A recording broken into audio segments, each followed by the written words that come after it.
l'inconscient. Soit quoi? L'insistance dont se manifeste le désir.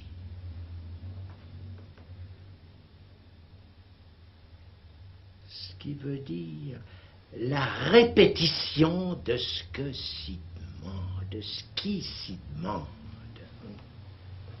L'inconscient nous rappelle qu'au versant du sens, conclure, l'étude du langage oppose le versant du signe. Comment? Mais le symptôme, ce qu'on appelle tel dans l'analyse, n'a-t-il pas là tracé la voie?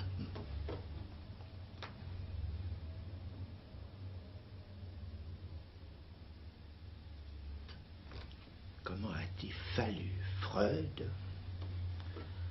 pour que simplement d'être docile à l'hystérique, il en vienne à lire les rêves, les lapsus, voire les mots d'esprit,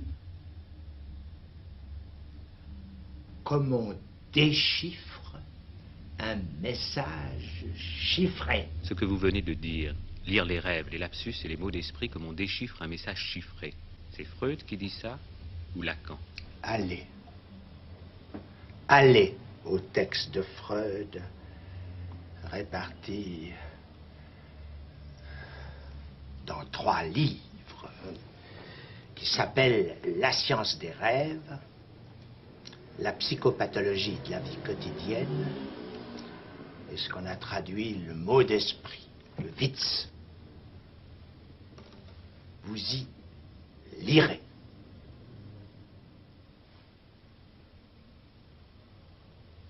Qu'il ne s'agit de rien d'autre que d'un déchiffrage de dimensions signifiantes pures. À savoir qu'on commence toujours, parce que par le fait d'un de ces phénomènes, je parle des rêves, des lapsus, des mots d'esprit, naïvement articulés. Articuler, ça veut simplement dire verbaliser. Naïvement, verbaliser selon la logique vulgaire, l'emploi de la langue reçue. Et puis après, c'est à progresser dans un tissu d'équivoques, de métaphores, de métonymie, que Freud évoque une substance, un mythe fluidique qu'il intitule la libido. Mais ce qu'il opère réellement là, sous nos yeux fixés au texte, c'est une traduction dont se démontre que la jouissance que Freud suppose au terme de processus primaire, c'est dans les défilés logiques où il nous mène avec tant d'art qu'elle consiste. C'est ce qui permet à Freud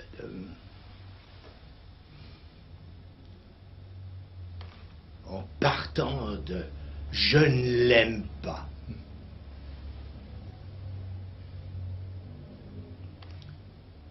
et en lui donnant tout un jeu grammatical. C'est pas moi qui l'aime, c'est pas moi qui l'aime. Quitter l'inversion d'aimer en haïr. Ben c'est par là que passe Freud pour toute une répercussion qui va très loin dans la série que je viens de nommer, névrose, perversion ou psychose. Pour répéter, dimension signifiante, défilé logique, jeu grammatical, n'est-ce pas enfin éliminer de la découverte de Freud la sexualité, tout simplement?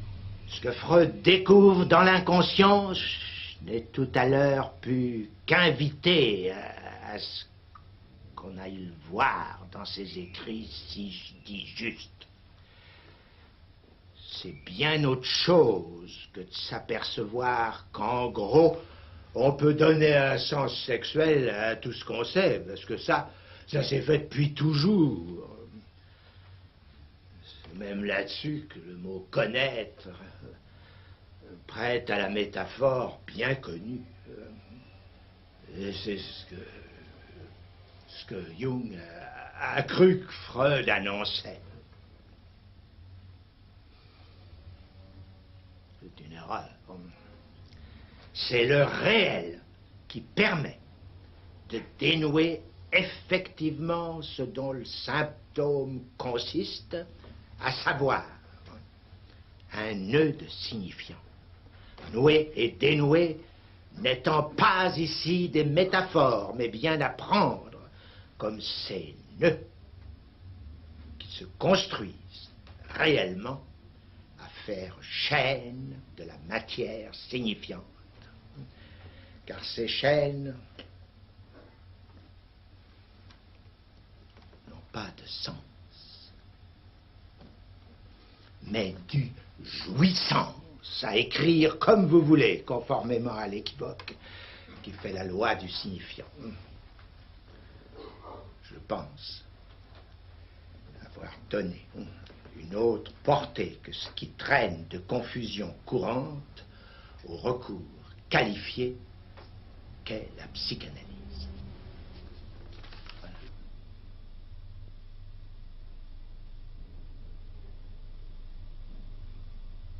Il y a aujourd'hui une rumeur qui dit la chose suivante.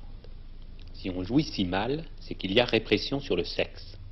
Et on ajoute, c'est la faute premièrement à la famille, deuxièmement à la société et particulièrement au capitalisme. Ça, c'est une question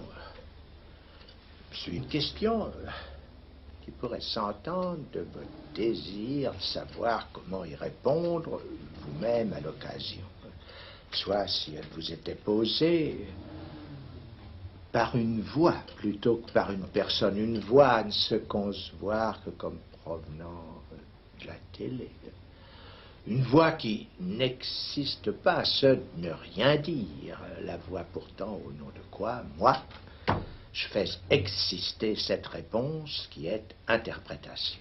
À le dire crûment, vous savez que j'ai réponse à tout. Moyennant quoi vous me prêtez la question. Vous vous fiez au proverbe qu'on ne prête qu'aux riches. Avec raison. Qui ne sait que c'est du discours analytique que j'ai fait fortune? En quoi je suis un self-made man.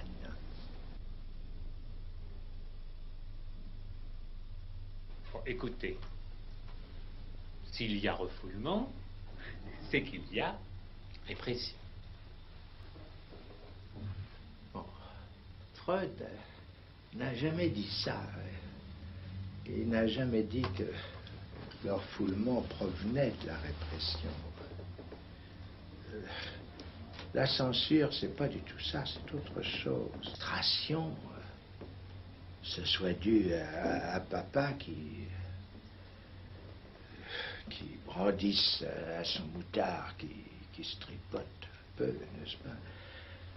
On te la coupera, sûr, si tu remets ça. C'est pourtant naturel que ça lui soit venu à la pensée, à Freud. Mais il n'a fait qu'en partir pour l'expérience à entendre de ce qu'il a défini dans le discours analytique. Je dirais même qu'à mesure qu'il y avançait, il penchait plus vers l'idée que le refoulement était premier. C'est dans l'ensemble la bascule heureuse, celle-là de la seconde topique. La gourmandise dont il dénote le surmoi est structurale. Non pas effet de la civilisation, mais malaise, symptôme dans la civilisation. De sorte qu'il y a lieu de revenir sur les preuves à partir de ce que ce soit le refoulement qui produise la répression. Si je comprends bien ce que vous dites, ça veut dire que la famille et la société elle-même sont pour vous des effets du refoulement? Ben oui, ben oui. Pourquoi est-ce qu'elle ne serait pas, la famille et la société, des effets acidifiés du refoulement? Pourquoi pas? La société et la famille, chez l'aide parlant, ça me paraît pas du tout frappant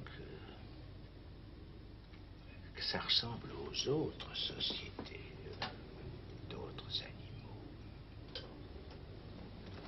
Ça se pourrait bien.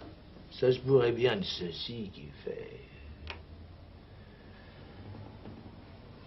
sont spécifiques à ce tête parlant que l'inconscient existe. Ce motif de la structure, soit du langage. Freud élimine si peu cette solution que, après tout, c'est pour en trancher qu'il s'acharne sur le cas de l'homme au loup. À qui ça ne réussit pas mieux pour ça. C'est un ratage, bon, ratage du cas, mais en somme de peu.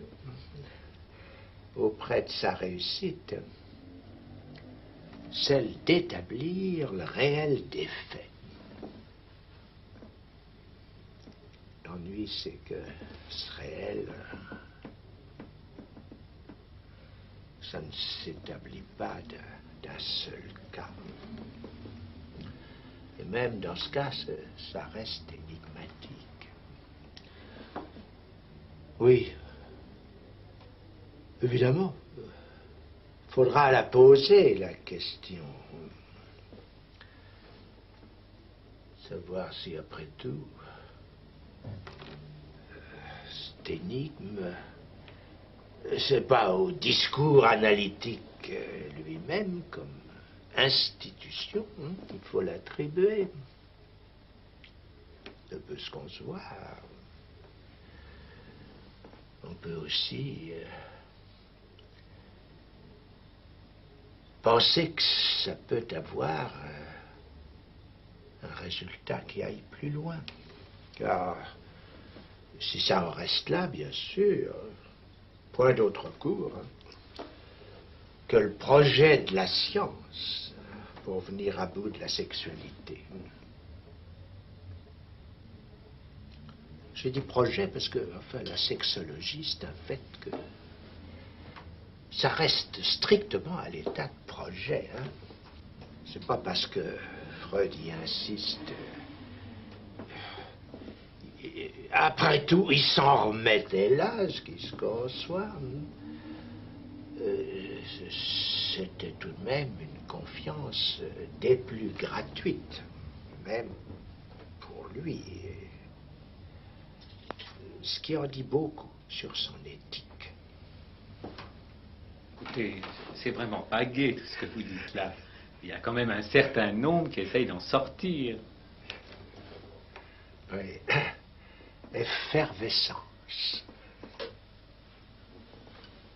Ou pourquoi pas le discours analytique peut n'être pas pour rien. Oui. C'est pas ça qui lèvera ce que le discours analytique, enfin, de la même veine, atteste. De ce que je peux bien appeler une malédiction. Et sur le sexe, Freud lui-même, quelque part dans le malaise de la civilisation, la pointe. Si j'ai parlé d'ennui voire de morosité à propos de l'abord divin, l'amour. Comment méconnaître que ces deux affects se dénoncent et clairement en propos et en acte chez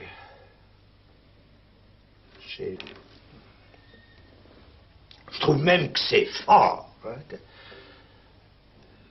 que les analystes dont en somme ils se motivent leur reposent de bouche pincée. Oui, pour répondre. Est-ce que vous dites de la famille, même si les souvenirs de la répression familiale n'étaient pas vrais, faudrait les inventer. On n'y manque pas.